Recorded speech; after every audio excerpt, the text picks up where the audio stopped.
পটুয়াখালীর কলাপাড়ায় খাবারের সঙ্গে চেতনানাশক খাইয়ে দিয়ে এক পরিবারের সর্বস্ব লুটে নিয়েছে দুর্বৃত্তরা। এ ঘটনায় গুরুতর অসুস্থ হয়ে হাসপাতালে ভর্তি হয়েছেন ৬ জন। মঙ্গলবার ভোররাতে উপজেলার টিয়াখালী ইউনিয়নের পশ্চিম বাদুরতলী গ্রামের আব্বাস হাওলাদারের বাড়িতে এ ঘটনা ঘটে। পুলিশ ও স্থানীয় সূত্রে জানা যায়, গতকাল রাত ১১টার দিকে আব্বাসের পরিবারের ৬ সদস্য খাবার খেয়ে ঘুমিয়ে পড়েন। সকাল সকাল গড়িয়ে বেলা বাড়লেও কারো ঘুম না ভাঙায় প্রতিবেশীরা গিয়ে তাদের ঘুম ভাঙান। পরে ঘুম থেকে উঠে দেখতে পান দুর্বৃত্তরা টিনের বেড়া কেটে ঘরে প্রবেশ করে ২ লাখ টাকা, ৩ ভরি স্বর্ণ ও ৫টি অ্যান্ড্রয়েড মোবাইল সহ বিভিন্ন মালামাল লুটে নিয়ে গেছে।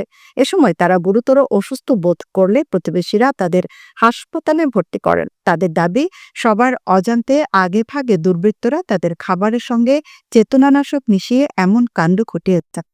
কলাপাড়া থানার ওসি জুয়েল ইসলাম বলেন, এ ঘটনায় অভিযোগ পেলে আইনানুগ ব্যবস্থা গ্রহণ করা হবে।